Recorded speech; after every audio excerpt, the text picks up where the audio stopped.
Olá, muito bem-vindos ao nosso canal. Meu nome é Alba e este é o canal Pouco Tempo.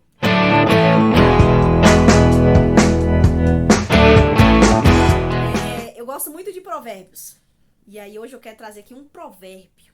Mas antes de começar necessariamente, por favor, eu espero que você se inscreva no canal, você curta esse vídeo, você compartilhe, você também deixe nos comentários, porque eu vou falar aqui um provérbio, mas o provérbio que eu vou falar está na Bíblia. Mas eu gosto também muito de provérbios populares. Eu tenho uma memória péssima. Na hora de usar os provérbios, assim, dentro de uma conversa, eu sempre esqueço. E tem uns provérbios muito interessantes, engraçados, né? Tem provérbios que, assim, que eu rolo de rir, eu acho engraçado demais. Tem provérbios bem que levam a nossa mente assim a um pensamento mais profundo e tal. As mães costumam usar muitos provérbios, né? Eu tenho uma amiga que ela também usa uns provérbios muito engraçados. Então, assim, se você aí tá lembrando de algum provérbio popular, escreve aí embaixo pra gente ver e quem sabe eu usar também no outro vídeo e pensar a respeito um pouco, que eu acho que vai ser bem interessante. O provérbio que eu vou trazer aqui tá no livro de Provérbios, né? A Bíblia tem um livro incrível de provérbios. Que, assim, se a pessoa poder ler provérbios várias vezes, né? Tem gente que lê provérbios, o livro, durante um mês, porque ele tem 31 capítulos, né? Deixa eu ver aqui. Isso mesmo. Ele tem 31 capítulos. Então, tem gente que gosta de pegar o primeiro capítulo no mês lá e começa, né? No primeiro dia capítulo 1, segundo dia capítulo 2 e assim sucessivamente. E é bem interessante porque traz conselhos práticos, conselhos pra vida, muito legais. E aí tem um provérbio aqui que eu tava lembrando dele esses dias, ainda mais nesse tempo que a gente vive. Apesar que, quando a gente fala esse tempo que a gente vive, eu tenho a impressão, como diz Eclesiastes, que todos os tempos é meio que uma repetição, né? Não é que a gente vive um momento mais difícil, a gente vive dias diferentes, ainda mais no contexto, por exemplo, brasileiro, que nós temos um país relativamente novo, então há coisas que nós ainda estamos vivendo, que, por exemplo, a Europa já viveu e tal. Então, mas assim, nós estamos vivendo agora, então essa é a nossa realidade, né? E aí o provérbio que eu quero trazer tá em Provérbios 26, versículo 17. Fala assim: meter-se em discussão alheia é como puxar um cachorro pelas orelhas. Repetindo. Meter-se em discussão alheia é como puxar um cachorro pelas orelhas. Imagine aí. E aqui, essa versão aqui é a versão transformadora, mas tem outras versões que deixa ainda um detalhe de que é um cachorro estranho. Então, um cachorro que você encontra pela rua, que você não conhece, que você não sabe de onde veio aquele cachorro. Aí, do nada, você tá passando, vê um cachorro do nada, imagina aí a cena, você puxa pelas orelhas, então você vai na frente da cara do cachorro e puxa as duas orelhas do cachorro. Qual vai ser a reação desse cachorro? A reação pode ser de te morder, ou pode ser que ele seja bem manso e goste, sei lá. Mas é um risco, é um risco. E aí esse texto, ele quer dizer justamente isso. Meter-se em discussão alheia é um risco. Porque o bonde já tá andando e você não sabe muitas vezes do que tá se tratando a conversa. E de repente você se mete na conversa. E é complicado. É complicado, né? Já tem aquele outro ditado: quem fala o que quer, escuta o que não quer.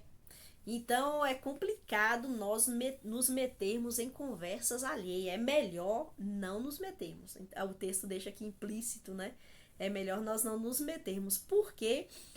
Porque de repente nós vamos arrumar encrenca onde a gente não deveria, né? Nós vamos ouvir talvez alguma coisa que a pessoa vai falar que também vai ser ruim. E imagine aí como pode ser pior, né? Piorar a situação num ano como o nosso, ano eleitoral, onde muitas pessoas, ou todas nós, vivemos inflamados com opiniões políticas, com visões de mundo a respeito de determinados partidos e tal, e aí se a gente se envolve em certas discussões, será que vale a pena se envolver em certas discussões?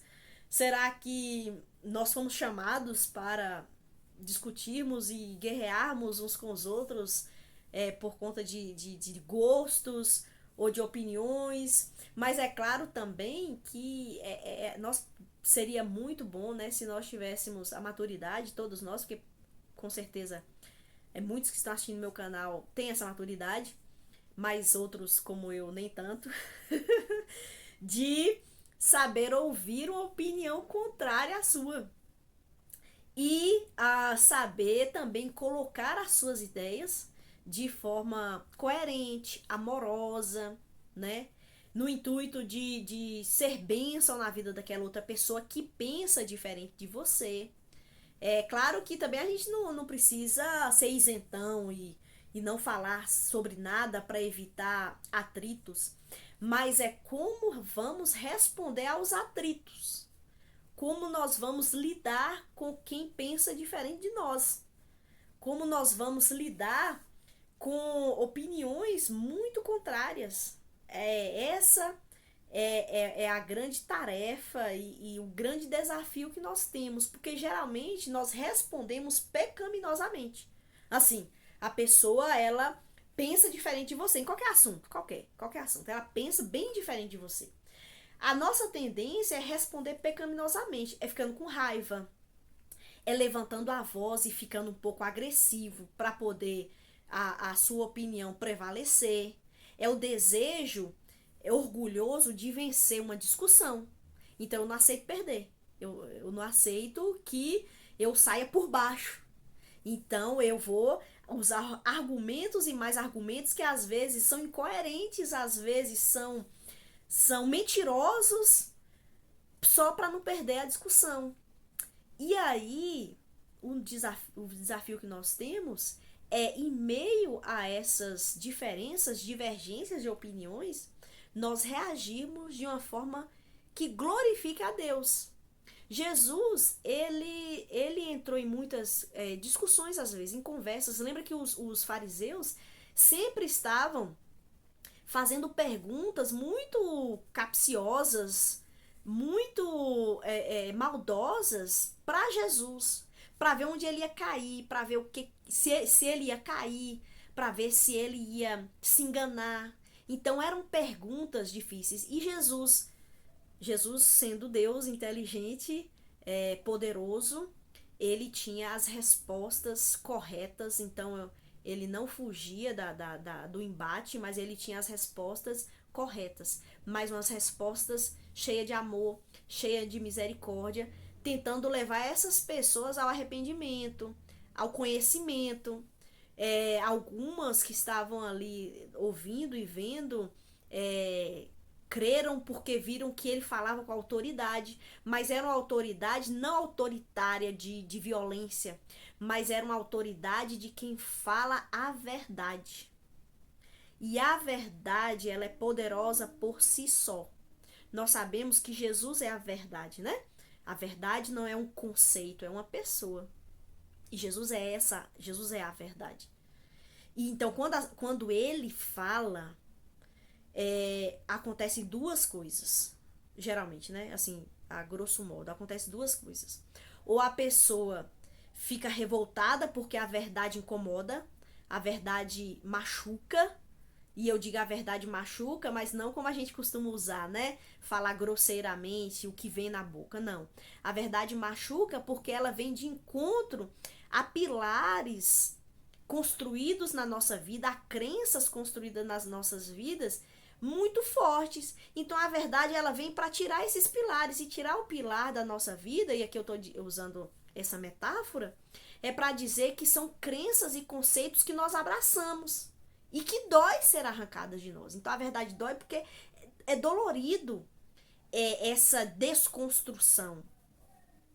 E a verdade, e essa é uma coisa que acontece, né? Então muitas pessoas acabam se afastando da luz, se afastando de Deus, se revoltando contra Deus, se revoltando e dizendo, não, isso eu não aceito. Ou a verdade nos faz cair de joelhos diante dele, que é Jesus, e em arrependimento, em contrição, em humildade, dizer, Senhor, tem misericórdia da minha vida. tira essas escamas de mentira, de erro da minha vida e me transforma. Então, quando nós nos deparamos com a verdade, ou nós vamos para ela, ou nós nos afastamos cada vez mais dela. Mas a verdade é a pessoa de Jesus. Então, as discussões, elas têm que ser baseadas na verdade. Na verdade. Então, por exemplo, hoje, nesse número grande de informações que nós temos, o YouTube, Instagram e Facebook e jornais e tal, o que nós temos escutado e o que nós temos abraçado e o que nós temos abraçado e aceito é a verdade? É a verdade? É verdade? Ou é algo que você quer crer como verdade? E alguém pode falar, não, mas às vezes é difícil descobrir, por exemplo, se tal coisa, se tal fonte, se tal informação é verdadeira ou não. Então, se é difícil descobrir a fonte, então nós deveríamos tratar essa informação com dúvida. Com dúvida, porque você não tem a fonte. Porque nós precisamos caminhar com a verdade. A verdade na nossa vida, na nossa palavra, nas nossas na nossa maneira de lidar com tudo, com as pessoas, com as riquezas, com o nosso emprego, com os nossos relacionamentos. Se nós buscamos caminhar em verdade, nós seremos capazes de identificar o que é verdade e o que não é. Entenderam? É claro que a verdade só é alcançada e acessada plenamente por quem crê em Jesus, que é o caminho, a verdade e a vida. Mas mesmo aqueles que não creem ainda têm acesso à parte, digamos assim, né, à verdade, porque Deus, ele se manifesta na realidade em todos os aspectos. Então nós precisamos viver na verdade. E aí, voltando aqui para o texto, diz que nós não devemos não nos meter em discussão alheia, porque nós corremos sérios riscos. Então, se você vê aí muitas discussões, será que eu devo me meter? Será que eu devo opinar? É necessário? É importante? É relevante? Né? Depois de nós fazermos muitas perguntas a nós mesmos, aí nós podemos falar ou não. E eu, que estou aqui no YouTube agora, tenho que ter muito cuidado com o que falo, não é verdade? Porque às vezes nos metemos em discussões que não nos apropriamos, não entendemos, não é da nossa conta, e aí nós podemos correr alguns riscos, então devemos seguir o conselho. Mas quando entrarmos em discussões, em conversas, estarmos baseados na verdade. Então fica aqui esse provérbio de Salomão, dizendo para que nós sejamos prudentes. E a prudência é uma virtude. Precisamos buscar prudência no nosso modo de falar, no nosso modo de interagir e de nos relacionarmos, para não corrermos o risco de sermos mordidos e de sofrermos algo que poderíamos ter evitado, né? Então, é isso aí o provérbio de hoje. Qualquer coisa, vocês complementem aí nos comentários, tá bom? Forte abraço, fiquem com Deus, Deus abençoe cada um de vocês e até mais. Tchau!